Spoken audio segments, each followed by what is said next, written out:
दोस्तों नमस्कार। उत्तर प्रदेश के विधानसभा चुनाव को लेकर रणनीति तैयार होनी बिल्कुल शुरू हो चुकी है। उत्तर प्रदेश का चुनाव बहुत ज्यादा दिन उसमें बचा नहीं है, लेकिन उत्तर प्रदेश में अखिलेश यादव और उनकी पीडीए और उनकी रणनीति, ये सारी बातें बहुत महत्वपूर्ण हैं।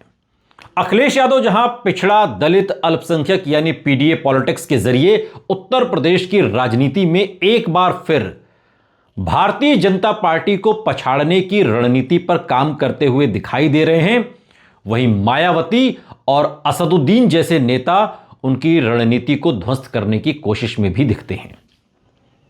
क्योंकि अभी तक किसी का किसी के साथ कोई गठबंधन नहीं हुआ है, और जब तक गठबंधन ना हो जाए तब तक हर आदमी अपनी अपनी पोजीशन पर रहता है और सब उसके निशाने पर रहते हैं। अखिलेश यादव के निशाने पर भी सब हैं, मायावती के निशाने पर भी सब हैं, और असदुद्दीन ओवैसी के निशाने पर भी सब हैं, और बीजेपी के निशाने पर भी सब हैं। बाकी और भी दल हैं। अभी किसी का कोई गठबंधन नहीं हुआ है, लेकिन गठबंधन की कोशिशें लगातार जारी हैं। मायावती के साथ असदुद्दीन ओवैसी या अखिलेश यादव के साथ असदुद्दीन ओवैसी, इसको लेकर चर्चा लंबे समय से चल रही है।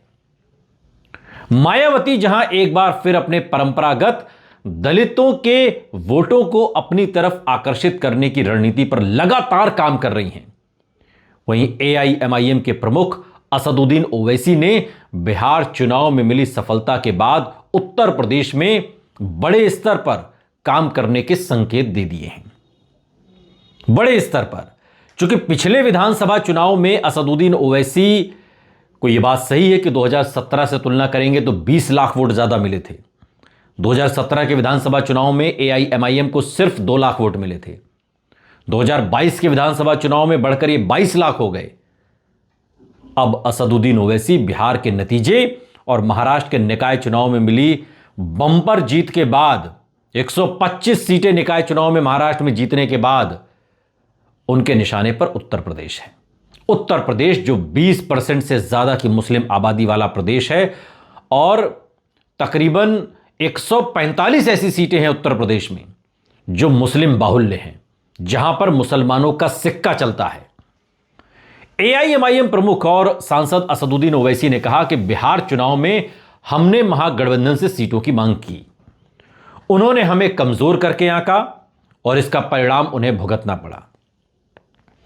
अखिलेश यादव पर निशाना साधते हुए असदुद्दीन ओवैसी ने कहा कि वो हमें उत्तर प्रदेश में अगर कमजोर समझते हैं तो इस बार के विधानसभा चुनाव में उन्हें भी इसके नतीजे भुगतने पड़ेंगे। यह साफ साफ असदुद्दीन ओवैसी ने एक तरीके से चेतावनी दी है, इतिहास का पन्ना पढ़ाते हुए। ओवैसी ने साफ कहा कि हम इस बार असर दिखाने के लिए नहीं, जीत दर्ज कराने के लिए चुनावी मैदान में उतरेंगे। और उनके दावे ने उत्तर प्रदेश में एक राजनीतिक बहस छेड़ दी है और उसे तेज कर दिया है कि असदुद्दीन ओवैसी अब उत्तर प्रदेश में क्या करने वाले हैं।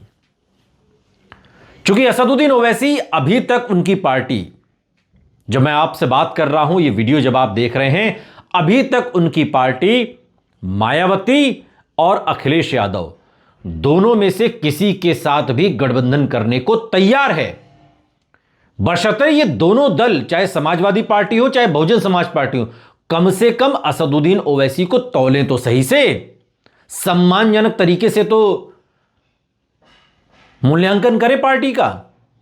और अगर ऐसा नहीं होता है तो फिर असदुद्दीन ओवैसी की तैयारी 200 विधानसभा सीटों की है।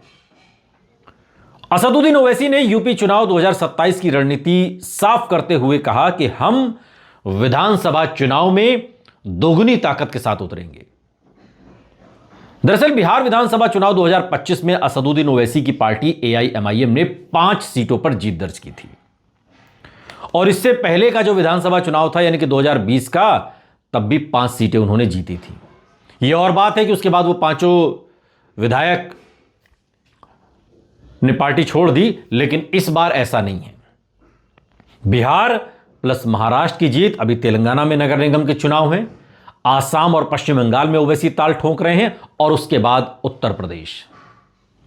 उत्तर प्रदेश 403 विधानसभा सीटों वाला प्रदेश है, 20% से ज्यादा की मुस्लिम आबादी है और मुसलमानों में असदुद्दीन ओवैसी की अच्छी पकड़ है। उत्तर प्रदेश के निकाय चुनावों में भी ओवैसी ने कई जगहों पर जीत दर्ज की। बिहार में तो दर्जन भर सीटों पर दूसरे नंबर पर एआईएमआईएम रही। 5 सीटें तो उन्होंने जीती, लेकिन दर्जन भर सीटें ऐसी रही जहां पर एआईएमआईएम दूसरे नंबर पर रही। तो आप इसे ऐसे मत समझिए कि वहां पर एआईएमआईएम का कोई प्रभाव रहा, नहीं, प्रभाव रहा असदुद्दीन ओवैसी की उस राजनीति का जिसमें वो मुसलमानों की पॉलिटिक्स करते हैं। ठीक उसी तर्ज पर जैसे बीजेपी हिंदुओं की राजनीति करती है, असदुद्दीन ओवैसी मुसलमानों की राजनीति करते हैं। वो खुलकर कहते हैं जब यादवों की पार्टी हो सकती है, दलितों की पार्टी हो सकती है, सवर्णों की पार्टी हो सकती है, हिंदुओं की पार्टी अगर हो सकती है तो मुसलमानों की पार्टी क्यों नहीं। और बिहार में महागठबंधन एआईएमआईएम के प्रभाव वाली सीटों पर तीसरे नंबर पर भी खिसका है। बहुत सारी सीटों पर सीमांचल और मिथिला के क्षेत्र में एआईएमआईएम का प्रभाव साफ तौर पर नजर आया। ओवैसी अब साफ तौर पर कहते दिख रहे हैं कि यूपी चुनाव में दोगुनी ताकत लगाएंगे। ये 2022 की एआईएमआईएम नहीं है, वो कहते हैं, ना 2017 की एआईएमआईएम है, ये 2027 की एआईएमआईएम है, जहां पर हम डंके की चोट पर लड़ेंगे। गठबंधन होता है तो अच्छी बात है, और गठबंधन नहीं होता है तो 200 सीटों की तैयारी है। और ये जो 200 सीटें हैं, इनमें 145 तो मुस्लिम बाहुल्य सीटें, हार्डकोर मुस्लिम बेल्ट की सीटें हैं, चाहे वो सहारनपुर हो, मुजफ्फरनगर हो, बाराबंकी की कुछ सीटें, सुल्तानपुर की, आजमगढ़ की, ये जो मुस्लिम बाहुल्य इलाके हैं, बुलंदशहर, मेरठ, इन 200 विधानसभा सीटों पर असदुद्दीन ओवैसी ताल ठोकेंगे। दरअसल ये प्रश्न क्यों उठा अकेले लड़ने का?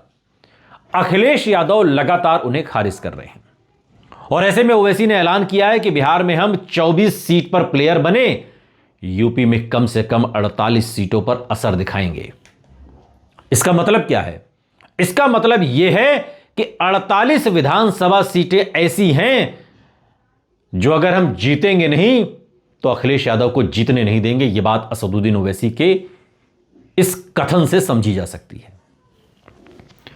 उन्होंने यह भी कहा कि यह बात हम किसी को चिढ़ाने के लिए नहीं कह रहे कि अखिलेश यादव चिढ़े हमारी बातों से। ओवैसी कहते हैं कि यह हमारा पक्का इरादा है कि हम 48 से 50 सीटों पर तो ऐसी फाइट आपको देंगे कि आप वहां पानी नहीं मांगेंगे। एआईएमआईएम प्रमुख असदुद्दीन ओवैसी ने एक मीडिया को उन्होंने इंटरव्यू दिया, और उसमें कहा कि ये लोग, यानी महागठबंधन के लोग, समझ रहे थे कि हमने अलायंस नहीं करके हमको अकेला रखकर हमको हरा देंगे, हमें खत्म कर देंगे। और फिर जो भैया यानी अखिलेश यादव और राहुल गांधी बैठे हैं, उनको भी बड़ा गुरूर है, और वो समझते हैं कि अपने प्यादों को भेजकर हमें मात दे देंगे। और अगर वो चेस खेलना जानते हैं तो भाई साहब, हमको भी सियासी चेस खेलना आता है। जितने वो प्यादों को भेजे हैं वो परेशान होने वाले हैं। ये तमाम बातें असदुद्दीन ओवैसी ने कही, राहुल गांधी और अखिलेश यादव को केंद्र में रखकर। अब अखिलेश यादव को उत्तर प्रदेश में समझना होगा कि अगर आपको मुसलमानों के वोटों का ध्रुवीकरण नहीं करना है तो आपको असदुद्दीन ओवैसी की ताकत को समझना होगा। वो गलती मत करिए जो बिहार में तेजस्वी ने की। एआईएमआईएम प्रमुख असदुद्दीन ओवैसी ने साफ शब्दों में कहा कि हम उन्हें विपक्षी गठबंधन, यानी कि हम उन्हें बराबर परेशान करेंगे। वो अगर हमें करेंगे तो हम भी उन्हें परेशान करेंगे। और एक बात में असदुद्दीन ओवैसी की तारीफ करनी होगी, विपक्ष की राजनीति अगर हम समझ रहे हैं तो। बिहार विधानसभा चुनाव में ओवैसी ने खुद कहा, आगे बढ़कर चिट्ठी लिखी कि भाई हम लोग मिलकर चुनाव लड़ते हैं। 6 सीटें मांगी, 5 तो जीत भी गए। इससे ज्यादा स्कोर और क्या हो सकता है? इससे ज्यादा स्ट्राइक रेट क्या होगा? अब यही परिस्थिति उत्तर प्रदेश में है। अखिलेश यादव से बात नहीं बनती तो मायावती के पास विकल्प खुला हुआ है, और दोनों जगह से अगर सीट शेयरिंग में भी बात नहीं बनी तो अकेले 200 सीटों की भी तैयारी है। ओवैसी कहते हैं कि हमें अगर आप परेशान करेंगे तो हम भी आपको परेशान करेंगे। यह तो ऐसा नहीं हो सकेगा कि एक तरफ के लोग परेशान करते रहें। समाजवादी पार्टी के अध्यक्ष अखिलेश यादव पर भी एआईएमआईएम प्रमुख ने सीधा निशाना साधा और असदुद्दीन ओवैसी ने अखिलेश यादव का नाम लेते हुए सवाल किया कि लोकसभा चुनाव 2014 का पहला इलेक्शन क्या मेरी वजह से मोदी जी जीते? 2017 का विधानसभा चुनाव हो या 2019 का पार्लियामेंट, वो हार गए अगर विपक्ष के लोग, इंडिया गठबंधन के लोग, तो क्या मेरी वजह से हारे? 2022 का विधानसभा चुनाव अगर अखिलेश यादव हारे तो क्या मेरी वजह से हारे? 2024 के लोकसभा चुनाव में उन्हें जिस तरह की सफलता मिलनी चाहिए थी वो नहीं मिली अगर इंडिया गठबंधन को, तो क्या मेरी वजह से नहीं मिली? ये बात ओवैसी पूछते हैं। और अगर मेरी वजह से नहीं मिली तो फिर मुझे इसमें शामिल क्यों नहीं करते, यह भी एक प्रश्न है। ओवैसी ने कहा कि वो किस तरह की खामख्याली में डूबे हुए हैं। उत्तर प्रदेश विधानसभा चुनाव 2027 को लेकर असदुद्दीन ओवैसी कहते हैं कि 2027 में हम लोग जीतने के लिए लड़ेंगे और जीतेंगे, यह भरोसा हमें है। यूपी चुनाव 2027 में हम केवल अच्छा नहीं करने जा रहे, हम वहां चुनाव जीतने जा रहे हैं और यह उनको पसंद नहीं आएगा। ओवैसी की बातों से एक बात तो साफ है कि उत्तर प्रदेश में चाहे मायावती की पॉलिटिक्स हो, चाहे अखिलेश यादव की पॉलिटिक्स हो, कुल मिलाजुलाकर विपक्ष की राजनीति, उसमें असदुद्दीन ओवैसी, चंद्रशेखर आजाद जैसे नेताओं से परस्पर लड़कर कोई फायदा नहीं है, मिलकर फायदा है। अब पता नहीं आप इस बात को, जो बड़े नेता हैं वो इस बात को कितना समझेंगे, लेकिन जमीनी हकीकत यही है साहब। आपका जो हार्डकोर समर्थक है मुसलमान, अगर वो बंट गया तो समाजवादी पार्टी के हिस्से आएगा क्या, यह आपको तय करना है।